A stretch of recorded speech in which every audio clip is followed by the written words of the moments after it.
Dans un monde en perpétuelle évolution, où les technologies numériques redéfinissent chaque aspect de notre existence, il existe un domaine où l'innovation se mêle à la créativité de manière exceptionnelle, l'art.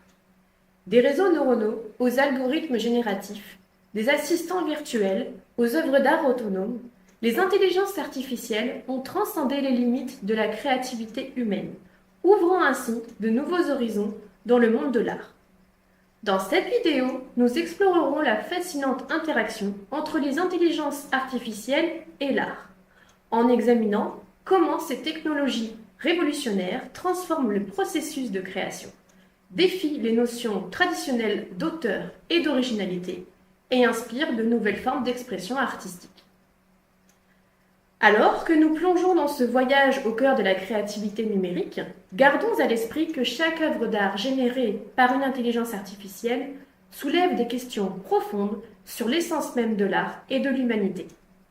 Préparez-vous à découvrir comment les intelligences artificielles repoussent les frontières de l'imagination et de l'expression artistique, tout en suscitant des débats passionnants sur le rôle de la technologie dans la création artistique et sur l'avenir de l'art lui-même. Bienvenue dans le monde de l'art numérique, où la frontière entre l'humain et la machine s'estompe pour donner naissance à de nouvelles formes d'inspiration et de beauté.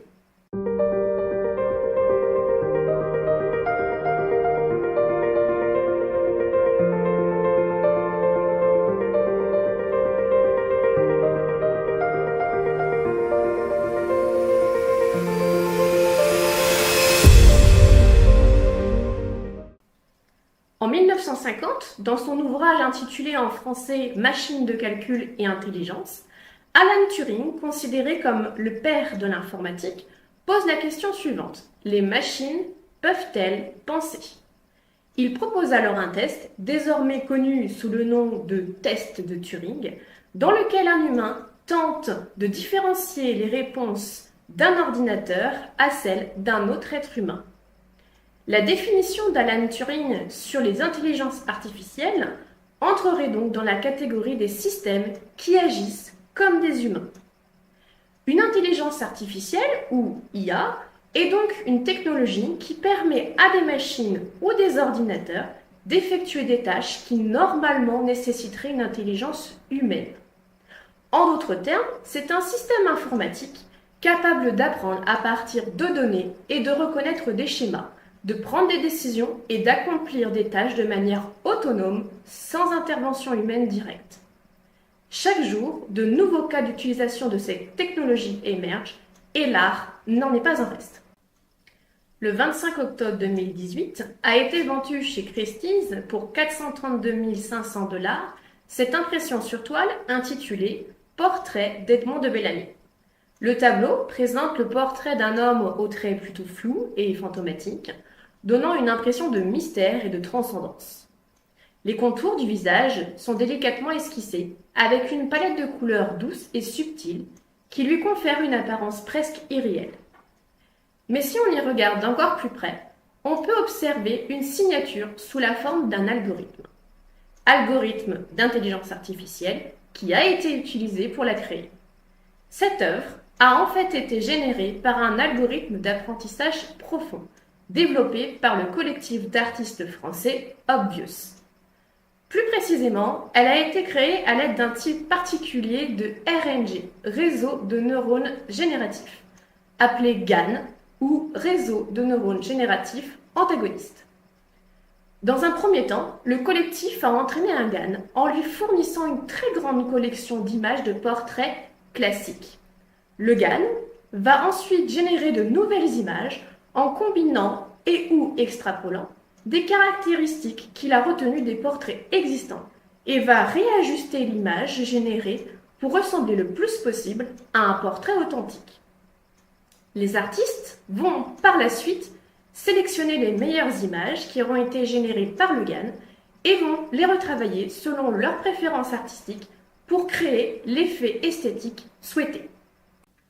En 2019, par le galeriste Hayden Meller, en collaboration avec une société de robotique de Cornouailles, est achevé le robot humanoïde prénommé Aida.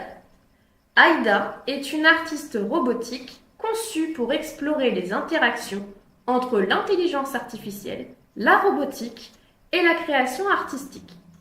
Elle est équipée d'un système d'intelligence artificielle sophistiqué qui lui permet d'analyser et d'interpréter des données visuelles et conceptuelles, ce qui lui permet de créer des œuvres d'art uniques et expressives dans une variété de médiums, y compris le dessin, la peinture et même la sculpture. Elle peut être alimentée par une grande quantité de données allant de l'histoire de l'art à des informations sur les émotions humaines, lui permettant ainsi de produire des œuvres influencées par ses connaissances. Aïda a également la capacité d'interagir avec le public, de répondre à des questions, de discuter de son processus créatif et de prendre des décisions artistiques en temps réel.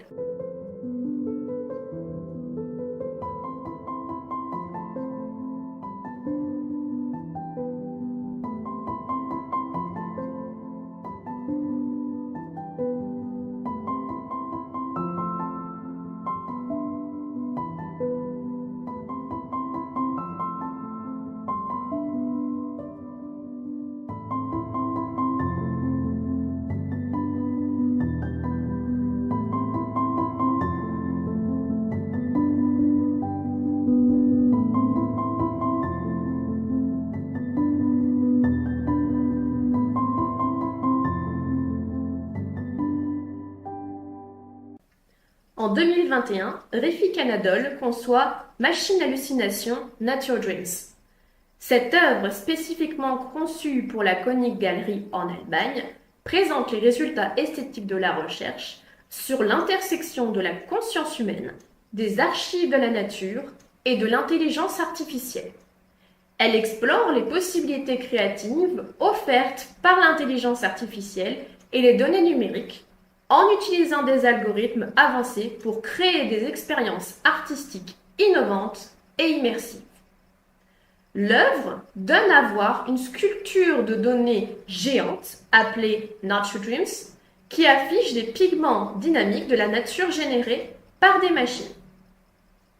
L'hallucination des machines fait référence à la capacité des ordinateurs et des systèmes d'intelligence artificielle à créer des images ou des sons qui ressemblent à ce que nous percevons, mais qui n'est pas basé sur une expérience réelle. Cela peut être des images qui semblent être des paysages naturels, des sons qui semblent être de la musique, ou même des textes qui semblent avoir été écrits par un être humain.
Le 5 septembre 2022, au concours annuel des beaux-arts de la Colorado State Fair, l'œuvre Théâtre d'opéra spatial de Jason Allen via Midjourney a remporté la première place dans la catégorie photomanipulation.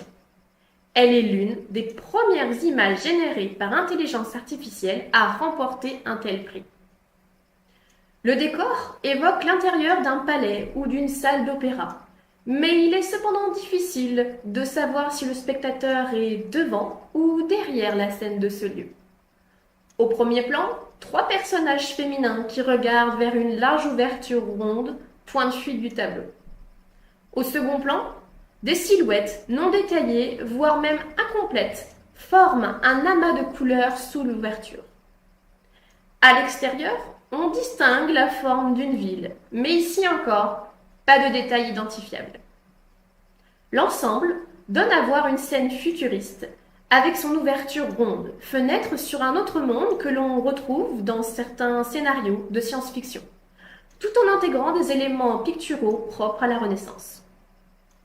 Pour créer cette impression sur toile, Jason Allen a utilisé l'intelligence artificielle Midjourney, qui a vocation à générer une image à partir d'un texte, appelé aussi prompt. Il a commencé par une description globale avec une terminologie spécifique pour développer ce prompt, tel le ferait un réalisateur. Il indique également le type de scène qu'il désire et quelques mots-clés sur le style de l'époque. Après plus de 80 heures de travail, Jason Allen arrive à son prompt définitif et va exécuter cette séquence entre 600 et 900 fois. C'est parmi ces centaines d'images générées qu'il choisira son top 3 avant de les retravailler sur Photoshop. Et on commence à se poser la question, qu'est-ce qui se passe si on crée avec ces algorithmes? Quelle question philosophique ça pose? Et en fait, au fur et à mesure de notre discussion assez fumeuse, on se rend compte que en fait, ça pose des questions assez intéressantes qui ont été posées dans toute l'histoire de l'art, de type qu'est-ce qui est de l'art, qu'est-ce qui définit ce qui est de l'art, qui est l'artiste, est-ce que c'est moi ou est-ce que c'est mon outil? Donc ces questions-là bouillonnent en nous et on se dit, bon, allez, bingo, on va essayer de proposer une série d'œuvres aux gens. Alors, que dire de cette nouvelle forme d'art émergente? Les intelligences artificielles offrent la possibilité d'accélérer le processus créatif de l'artiste, ouvrant ainsi de nouvelles perspectives artistiques. L'artiste peut se concentrer davantage sur l'exploration de concepts créatifs et sur la réalisation de sa vision artistique de manière beaucoup plus poussée, sans être limité par des contraintes temporelles. Plus uniquement créateur, l'artiste devient un concepteur en collaborant avec les intelligences artificielles. Même si les machines génèrent les éléments visuels, les motifs ou les compositions, l'artiste apporte, lui, une sensibilité humaine et un message personnel à l'œuvre. L'intelligence artificielle conduit également à une diversification des styles artistiques. Elle est en capacité d'analyser et d'apprendre à partir d'un très grand nombre de sources artistiques. Qu'il s'agisse du cubisme, du surréalisme ou de l'impressionnisme, l'intelligence artificielle génère ainsi des œuvres dans des styles et mouvements artistiques très différents, voire même des hybridations entre ceux-ci. L'artiste explore de ce fait des styles auxquels il n'aurait pas eu accès autrement. Ces œuvres finales peuvent être considérées comme uniques et s'inscrivent dans le courant artistique actuel. L'art contemporain se voit ainsi enrichi par la fusion de l'intelligence artificielle et de la créativité humaine. Cependant, et en dépit des bénéfices offerts par l'intelligence artificielle dans le domaine de la création artistique, d'importants obstacles et inquiétudes nécessitent d'être considérés. Parlons de l'uniformisation de l'art. En effet, les intelligences artificielles pourraient conduire à une production excessive d'œuvres similaires qui menaceraient la diversité et l'originalité de l'art. Programmées pour suivre les tendances populaires ou une esthétique spécifique, les intelligences artificielles peuvent restreindre ainsi l'originalité des œuvres produites. Garder un équilibre entre l'utilisation des IA et la promotion de l'expression artistique authentique en encourageant la diversité des styles et des approches est donc nécessaire pour préserver l'intérêt et la valeur de l'art. De plus, l'efficacité croissante des IA en termes de rapidité et d'efficacité pourrait réduire la demande pour les artistes humains, les substituant ainsi par des algorithmes. Les opportunités d'emploi pour ces artistes se verraient alors diminuer. Cette substitution pourrait conduire à la perte de la subjectivité et de l'émotion qui caractérisent souvent les œuvres issues de la créativité humaine. On peut déjà noter que l'utilisation d'IA à la place d'un être humain a débuté avec par exemple le magazine Cosmopolitan et sa couverture générée par intelligence artificielle. Emmanuel Kant, philosophe allemand du XVIIIe siècle, dans son ouvrage Critique de la faculté de juger, dit la phrase suivante: L'art est une manifestation de l'émotion qui sort de soi. Cette citation met en avant l'idée que l'art est une forme d'expression profondément humaine, d'où émanent des émotions, des expériences et la subjectivité de l'artiste lui-même. Cette notion souligne l'aspect intrinsèquement personnel de l'acte de création artistique, où l'artiste puise dans son intériorité pour exprimer sa vision du monde. Les intelligences artificielles, qui elles sont basées sur des modèles mathématiques et des données, ne sont pas dotées d'émotions ni d'une conscience de soi. Elles n'ont donc pas non plus de vécu d'expérience personnelle qui pourrait nourrir leur créativité artistique. Ainsi, les IA ne peuvent comprendre la signification profonde et symbolique de l'art et sont donc en incapacité de recréer l'essence de l'acte de création qui est propre à l'homme. Cela rejoint également l'idée de Nietzsche, selon laquelle l'art est la source du beau, et celle de Baudelaire qui indique que l'homme est lui la source du beau.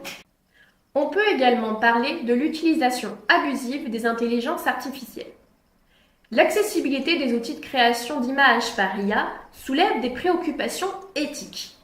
Outre les fake news, qui peuvent avoir des conséquences néfastes sur la société, les œuvres créées par des algorithmes soulèvent des questions sur l'authenticité et l'identité de l'auteur original, compromettant ainsi leur valeur. Que ce soit pour Jason Allen avec Théâtre d'opéra spatial ou le collectif Obvious avec le portrait d'Edmond de Bellamy, les critiques ont remis en question la mesure de l'implication et la créativité des artistes, argumentant par la même occasion que la paternité de l'œuvre revenait davantage à l'intelligence artificielle qu'aux artistes eux-mêmes. Cependant, les lois sur les droits d'auteur exigent qu'un être humain soit l'auteur d'une œuvre. Les intelligences artificielles, ne possédant pas de personnalité juridique, ne peuvent donc être considérées auteurs au sens traditionnel du terme.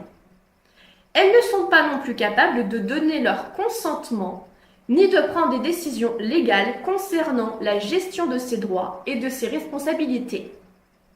Cela soulève également la possibilité de reconnaître et de récompenser le travail des individus impliqués dans la création des intelligences artificielles, tels que les programmeurs, les concepteurs ou les entraîneurs. Il existe aussi la possibilité que des tiers revendiquent cette paternité, notamment les auteurs des œuvres qui forment la base de données des intelligences artificielles. Picasso disait « Les ordinateurs sont inutiles, ils ne peuvent que vous donner des réponses ». En effet, les machines comme les ordinateurs peuvent fournir des réponses à des questions, mais ne remplacent en rien la créativité humaine ou la capacité à poser des questions adéquates. Ainsi, contrairement aux êtres humains, les machines sont limitées dans leur capacité à penser de manière originale ou à résoudre des problèmes de manière créative. Elles peuvent traiter des données et fournir des réponses basées sur des instructions préprogrammées, mais elles ne peuvent pas encore prendre en compte des facteurs tels que l'intuition, les émotions ou les expériences humaines. Paul Arden, historien de l'art, nous rappelle que ces questions ne sont pas nouvelles si on les inscrit dans l'histoire de l'art. Des artistes comme Jean Tinguely et ses Mathematics ont cherché à faire peindre des toiles à des machines.